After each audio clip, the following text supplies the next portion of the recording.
Hi friends hi friends ఈరోజు మనం వరి కోసే యంత్రంలో అడ్వాన్స్ టైప్ది నేను మీకు చూపిస్తాను. అంతకుముందు చిన్న మిషన్ మీకు ఒకటి చూపించాను, కాకపోతే దానికన్నా అడ్వాన్స్డ్ మిషన్ ఇప్పుడు మీకు నేను చూపెడతాను. అంటే దాని మీద ఇది కొంచెం ఎఫెక్టివ్గా వర్క్ చేసిద్ది, కాబట్టి నేను ఇది కూడా చూపెడతాను మీకు ముందు వీడియోలో నేను చెప్పాను. కాబట్టి ఇప్పుడు ఆ వీడియోని మీకు నేను చూపించబోతున్నాను. ఇది దానికంటే బెటర్.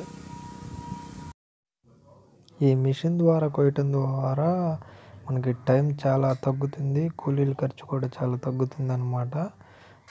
ఇది కోసేటప్పుడు గడ్డి చాలా పల్చగా పడిద్ది అనమాట. ఈ పల్చగా పడటం వల్ల మనం కుప్ప వేసుకునేటప్పుడు చాలా టైం ఏం పట్టదు, పల్చగా తొందరగా గడ్డి ఎండిపోతుంది అన్నమాట. ఈ మిషన్ కావాల్సిన వారు మన వ్యవసాయ డిపార్ట్మెంట్ వారు మనకి ఈ మిషన్ని సబ్సిడీలో కూడా మనకి అందజేస్తారనమాట. ఈ మిషన్ మామూలుగా కాస్ట్ వచ్చేసరికి 1,50,000 2,00,000 వరకు కూడా ఉంటుంది. అది వ్యవసాయ డిపార్ట్మెంట్ వారు మనకి సబ్సిడీలో 60,000 70,000లో ఈ మిషన్ని మనకి అందజేస్తారు. సో కావాలనుకున్న వాళ్ళు మీ దగ్గరలో ఉన్న వ్యవసాయ డిపార్ట్మెంట్ వాళ్ళని కూడా కాంటాక్ట్ చేయొచ్చు.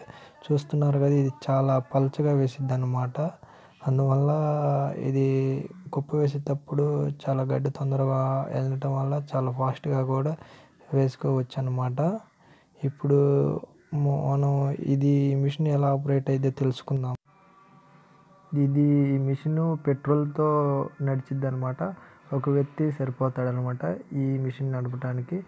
దీనికి ఒక గేర్ రాడ్, 2 క్లచ్లు ఉంటాయి అనమాట. గేర్ రాడ్ ముందుకి వెనక్కి నడపడానికి, 2 క్లచ్లు, ఒకటి ఇక్కడ కట్టర్ ఉండిద్ది, ఆ బ్లేడ్ ఒకటి కట్టర్ కను, ఒకటేమో మిషన్ ఫార్వర్డ్ రివర్స్ చేసుకోవడానికి ఒక clutch వాడతామన్నమాట.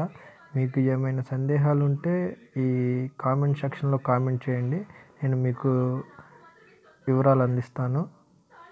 Thank you for watching Indian agriculture system. Please like, share and subscribe my channel.